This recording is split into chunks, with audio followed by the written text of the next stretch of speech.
నా పేరు వేలు, జగన్నాథం గారి తమ్ముడు. నమస్కారం బాబు. మిమ్మల్నైనా కలవగలిగాను ఆ దేవుడి దయ వల్ల. అదిగో అదే, ఆ దేవుడు దెయ్యం అనే రెండు మాటలే నాకు అసలు గిట్టనివి. దేవుడు లేడని గాఢంగా నమ్మే మనుషులో మొదటి వాడిని నేను. శ్రీ సూర్యనారాయణ వేద పారాయణ. అది నా భార్య సుబ్బలక్ష్మి. దేవుడు ఉన్నాడని గాఢంగా నమ్మే మనుషుల్లో మొదటి వ్యక్తి అది. దేవుడు లేడని తనకు నచ్చ చెబుదామని నేను ప్రయత్నించినప్పుడల్లా నా మాటలు వినిపించని లెవెల్లో గంట వాయిస్తుంది. అందుకే ఆ ప్రయత్నం చాలా కాలం క్రితమే మానేశాను. చిత్తం, ఆ పొలం విషయం స్ట్రైట్ గా చెప్పాలంటే ఆ పొలం నీ కవులకివ్వను. నీ ఫేస్ నాకు నచ్చలేదు. తమ అన్నగారితో కూడా ఓ మాట మాట్లాడి వెళ్తానండి. అన్నా దున్నా నాకెవ్వరు అన్నలేరు. నేనే జగన్నాథాన్ని. మరి ఇందాక తమ జగన్నాథం గారు తమ్ముడు అన్నారు. ఆయన ఎప్పుడు అంతే బాబు. అనుమానం ముందు పుట్టి తర్వాత ఆయన పుట్టారు. ముందు మారిపేరు చెప్పి అవతలమైన శ్రోతపాతం తెలుసుకుంటారు. తర్వాత సమస్య చెప్తారు. చాలే, ఇక ఆపచ్చు. చాలా ఆశ్చర్యంగా ఉంది బాబు. మరి ఇంత అనుమానమా? సర్లే, ఇదేం చూసావు? చైనా యుద్ధంలో శత్రువుల్ని వెతుక్కుంటూ మా బెటాలియన్ ముందుకెడుతోంది. ఉన్నట్టుండి 10 గజాల దూరంలో ఠక్కున శత్రు సైనికులు పొదల్చాటి నుంచి లేచారు. వాళ్ళు శత్రువులా కాదా అన్న అనుమానంలో పడి 5 నిమిషాలు ఆలస్యంగా మా వాళ్ళకి ఫైరింగ్ ఆర్డర్స్ ఇచ్చాను.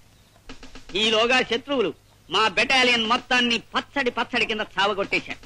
నేనొక్కడినే సావు తప్పి కన్నులోటపోయి బతికి బయటపడ్డాను. అఫ్కోర్స్ ఆ తర్వాత భారత ప్రభుత్వం నన్ను ఇంటికి వెళ్లిపోయి విశ్రాంతి తీసుకోమందనుకో, అది నీకు అనవసరం. వెల్, నీ ముక్కు నాకు నచ్చలేదు, నా పొలం నీ కౌలికివ్వను. వెళ్ళిపో, వెళ్ళో. ఫోన్ చేసేద్దామా? 5 నిమిషాలు ఆగండి, దేవుడికి ఇంకా నైవేద్యం కాలేదు. అమ్మ ఇస్తుందండి. రామ్మా. అదేమిటమ్మా, 4 రోజుల తర్వాత వస్తానని ఉత్తరం రాశావు? పరీక్షలు అయిపోగానే ఊటీ వెళదామని మా ఫ్రెండ్స్ అందరూ ప్లాన్ వేశారు నాన్న. నేను వెళదాం అనుకున్నాను, కానీ ఎందుకు మిమ్మల్ని చూడాలనిపించి వెంటనే వచ్చేసాను. నా తల్లి, నా బంగారు. అమ్మా నాన్న అంటే బిడ్డకు పంచి ప్రాణాలు. రామ్మారా.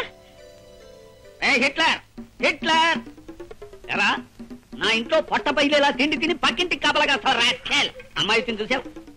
అమ్మాయిని చూసావా అని అడుగుతున్నాను. సన్నాసి విధవా, నన్ను చూసి కాదురా, అమ్మాయిని చూసి ఆనందంగా మొరగాలి. అంతా రాంగ్ యాక్షన్. దరిద్రపు కొంకకి వెళ్ళి పక్కింట్లో పడుకోపో. ఈ పక్కింటికి పోయావా? నా ఇంటికి మాత్రం రాకు. మన కాలేజీకి కూడా ఇవాళ నుంచే సెలవులు ఇస్తున్నారా? ఇంటికి వెళ్ళక తప్పదు. మా నాన్న ఉత్తరాల మీద ఉత్తరాలు రాస్తున్నాడు. వెళ్ళు, దానికంత బాధ ఎందుకు? ఈ 4 రోజుల్లోనూ తన ఇల్లు ఎక్కడో కూడా తెలుసుకోలేకపోయాం. అది నా బాధ. ఇంత పెద్ద మహానగరంలో ఎక్కడని తెలుసుకోగలరా? అప్పటికే సిగ్గు లేకుండా గూర్ఖాల రాత్రి బోళ్ళు పెదివీది తిరుగుతూనే ఉన్నాం కదా. ఒరే సూరి, నువ్వు నాకు సహాయం చేసి పెట్టాలరా. ఏమిటో దిగుతున్నావు, విషయం ఏమిటో చెప్పు. నేను ఊరేళ్ళకి తప్పదురా. నువ్వు కొంతకాలం ఇక్కడే ఉండి ఎలాగైనా సరే శాంతి అడ్రస్ తెలుసుకుని నాకు తెలియజేయాలి. అమ్మో, రేపు ఈ పారికి మా ఊళ్ళో లేకపోతే మా నాన్న తిరుగుటప్పారి ఇక్కడికి వచ్చి మన ప్రిన్సిపాల్ కో సినిమాగా చెప్తాడు. దాంతో వీడికి పిచ్చకి నన్ను డిమాండ్ చేస్తాడు, తెలుసా? రైట్, ప్లీజ్ రా ఎలాగైనా సరే నువ్వు హెల్ప్ చేయాలి. సరే ఓ పని చేస్తా. ఇవాళ నైట్ మా ఊరెళ్ళి ఓ వారం రోజులు ఉండి తిరిగి వచ్చి నీకు పని చూస్తా. ఎలాగైనా నీ శాంతి అడ్రస్ తెలుసుకుని నీకు తెలియజేసే బాధ్యత నాది. మొత్తం ఎంతైందిరా బృహస్పతి? 36 పచార్లు, 23 చిన్న నిట్టూర్పులు, 16 పెద్ద నిట్టూర్పులు ఉన్నాయా? ఊరి నీ మొహం ఈడ్చా, ఇందాక నుంచి నువ్వు రాస్తుంది నా పచాల లెక్క. రే, నువ్వు బృహస్పతివి కాదురా, వాసన కొట్టే వనస్పతివి, అక్షరజ్ఞానం లేని వాచస్పతివి. నేను అడిగింది ధాన్యం బస్తాల లెక్క. చిత్తం 340 బస్తాలండి. బస్సు వచ్చే టైమే 1 గంట దాటింది. అబ్బాయి ఇంకా ఇంటికి రాలేదే? ఏం మాట్లాడమే? ఏం మాట్లాడితే తమ శివకాశి చిచ్చుపుట్లా మండిపడతారో తెలియక మౌనం వహించానండి. సంతోషించాలే. అడుగు, మాటలోనే వచ్చేస్తాడు బావాడు. సారా రావడు, ఇదేనా రావడం? కాదు, ఓ వారం రోజుల క్రితమే వచ్చి బస్ స్టాండ్ లో అడుగు తింటున్నాను. అదే మాట బడుద్దాయని. బస్సు వచ్చి గంట అయితే ఇప్పుడు వస్తున్నావేమిటి? మన ఇంటికి దోబెట్టో మర్చిపోయాను. పుట్టిన ఊళ్ళో సొంత ఇంటికి దోమ మర్చిపోయావా? ఇది ఎక్కడ చూచండి రా. అప్పుడప్పుడు నేను అలా మర్చిపోతూ ఉంటాను మామయ్య. మామయ్య? రే నేను నీ కన్న తండ్రిని రా. చూసావా తాతయ్య, అది కూడా మర్చిపోయాను. మానసికమైన కొన్ని బాధల్లో ఉండటం చేత మరుపు వచ్చేసింది. బాధలా? నెల తిరిగేసరికి నేను నీకు బెల్ల కుడుము లాంటి 1000 రూపాయలు ఎంబో పంపిస్తుంటే ఇంకా నీకు బాధ ఏమిటా పిండాకుడు? ఉంటాయి. ఎదిగిన కొడుకు అంతగా ఎదగని తండ్రికి చెప్పుకోలేని బాధలు కొన్ని ఉంటాయి. ఇల్లు చూసావా బాబాయ్, అది కూడా మర్చిపోయాను. నమస్కారం బాబు గారు. బాగున్నావా షడ్ర కూడా? ఒరే బృహస్పతి, ఎదిగిన కొడుకు తండ్రికి చెప్పుకోలేని బాధలు ఏముంటారా? ఏమైనా ఉండొచ్చండి అయ్యా. ప్యాంట్లు బిగితైపోవచ్చు, షర్ట్లు సరిపడపోవచ్చు, చేతుల పనీళ్ళు చంకల్లో తిరిగిపోయి ఉండొచ్చు. ఎలా రావుడు, నీ బాధ బట్టల గురించగా. బాధపడకు, కొత్తవి గుర్తిస్తాలే. బట్టల గురించి బిస్కెట్ల గురించి బాధపడే వయసు దాటిపోయింది బావా. తండ్రిని. అవును తండ్రి, నా బాధ నా మనసు గురించి, ఆ మనసును దోచేసుకున్న ఓ మనిషి గురించి. వాడేమిట్రా మనసు దోపిడి అంటూ మరాఠీ భాష మాట్లాడలేడు? అసలు వాడి మనసు ఎవరు దోచుకుంటారంటావు? కరెక్ట్ గా చెప్పాలంటే ఓ ఆడపిల్ల దోచుకుంటుందండి. నీ పిండం పిల్లులు ఎత్తకపోను. ఆడపిల్ల కాకపోతే మగబెట్ట దోచుకుంటాడా? చిత్తం అంటే అసలు నిన్ను అడగడం నాది బుద్ధి తక్కువ. ఇదిగో చెంపలేసుకుంటున్నా. రావుడు పేపర్ చూస్తున్నావా? అవును అందులో వివాహ ప్రకటనలు ఉన్నాయి, చూసావా? చూసా. అలా మా దగ్గర ఎదిగిన కొడుకున్నాడని పేపర్లో వేసే కర్మ మాకు పట్టకుండా నేను ముందుగానే జాగ్రత్త పడి నీకు సంబంధం ఖాయం చేశాను రా. నా చిన్ననాటి స్నేహితుడు కూతురు పిల్ల కుందన బొమ్మలా ఉంటుంది. ఈ కుందనపు బొమ్మల్ని చంద్రపు చెక్కల్ని నేను చేసుకున్నానా? అదేమిటా, వాళ్ళకి నేను మాట ఇచ్చేశాను. మాటిచ్చావో డబ్బులు మోటిచ్చావో నాకు అనవసరం. మీరు ఖాయం చేసి ఈ సంబంధం మాత్రం నేను చేసుకోను. అంటే మేము నీ కంటికంత వెర్రి పీనుగులా అంటున్నావేమిట్రా? రే, తాతలు మిగిల్చిన ఆస్తి బోలుడున్నా సంఘంలో గౌరవం ఉండాలని మేస్టారు ఉద్యోగం చేస్తూ హుందాగా బ్రతుకుతూ 10 మంది జీవితాన్ని చక్కదిద్దుతున్న మనిషిందా నేను నీకు అంత లోకువైపోయానరా? ఇది నీ గౌరవానికి సంబంధించిన ప్రశ్న కాదు, నా జీవితానికి సంబంధించిన విషయం. నువ్వు చెప్పావు కదా అని ఓ ముక్కు ముఖం తెలియని పిల్ల మెళ్ళలో తాళి కట్టేంత మూర్ఖుని కాదు నేను. కావాలంటే నీకు ఆ పిల్లని రేపే చూపిస్తాను. ముక్కు మొహమే కాదు, చెవులు పాదాలు కూడా బాగా చూసుకుందు గాని. నేను అలా చూసుకోను, ఆ పిల్లని చేసుకోను. పెళ్ళంటూ చేసుకుంటే నేను మనసారా ప్రేమించిన అమ్మాయినే చేసుకుంటాను.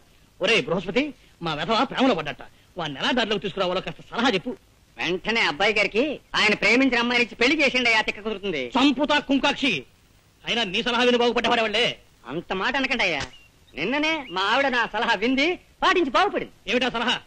మీనాక్షి, ఎలాగూ రోజు వంట నేనే చేస్తున్నాను కదా, ఈ 4 గిన్నెలు తోవడానికి పని మనిషి ఎందుకు దండగా? ఆ గిన్నెలు నేనే తోవేస్తాను, పని మనిషిని మాన్పించేసి అని సలహా ఇచ్చాను. వెంటనే నా సలహా మెచ్చేసుకుని తక్కువ పాటించేసింది. ఒరే, నువ్వు అంట్ల వెధవురా, తోవుకో, అంటూ తోవుకో, నీ గతంటే వెధవా అని. బొబ్బిలి బ్రహ్మన్న దాంట్లో హీరో ఎవరు? కృష్ణరాజు బాయి. కృష్ణరాజా? నీ తండ్రి కృష్ణరాజు అంటే తెలవదా? ఫాల్తుగా లెక్క సైన్మాలు చూడవు బిడ్డ. కృష్ణరాజు అంటే ఏమనుకున్నావు? చేపుట్టుంటాడు బాయి, గింతంత కళ్ళుంటాయి, షేర్ తీరుంటాడు అనుకో. నీ తండ్రి ఇట్లా చూసిందంటే చాలు పబ్లిక్ పిసా వెళ్ళాలి.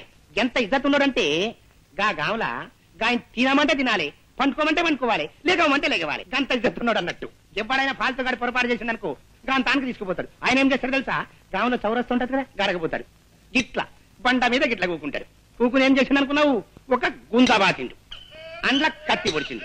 తీస్తా పొడిస్తా, తీస్తా పొడిస్తా, తీస్తా పొడిస్తా అంటాడు పోయి ఇంట్లో వాళ్ళు పడింది. పారి, నా బిడ్డ వస్తున్నాడు రా, ఒక్కసారి చూడరా. అదే ఎట్లున్నాడు చూడు నీ తండ్రి. 365 రోజులు వాల్ పోస్టర్ లెక్క కళ్ళ కళ్ళ కళ్ళ కళ్ళ ఆడుతున్నా నా బిడ్డ. బిడ్డ ఆట వదిలేసిండ్రా. సెలవులు ఇచ్చారా అని నీ ఉద్దేశం? గంతే మళ్ళా ఇచ్చారు, అందుకే ఇంటికి రాక తప్పలేదు. మంచిగా అయింది గాని బిడ్డ, వరంగల్ జిల్లాలే ఆడికెళ్ళి నీకు 100 రోజులు పిక్చర్ లాంటి సంబంధం వచ్చింది బిడ్డ. పిల్ల ఎట్లుంటది అనుకున్నావు? సాయిత్రమ్మలే. ఏంద్రా గట్లా చూస్తావు? సాయిత్రం అంటే ఎవరనుకున్నావు? Old picture heroine. దాని లెక్క జబర్దస్త్ ఉంటది. వరల్డ్ రైట్స్ కి 4 లక్షలు ఇస్తాం, బొమ్మని చెయ్యి అన్నారు. నీ తండ్రి 4 లక్షలు ఇస్తావు, మా బొమ్మ అంటే ఏమనుకున్నావే? 100 సంవత్సరాలు గ్యారంటీ గల బొమ్మ, 5 లక్షలు ఇస్తా అన్న. ఒప్పుకున్నారు. ఇవాళ రేపు అగ్రిమెంట్ చేసుకునేందుకు వస్తారు.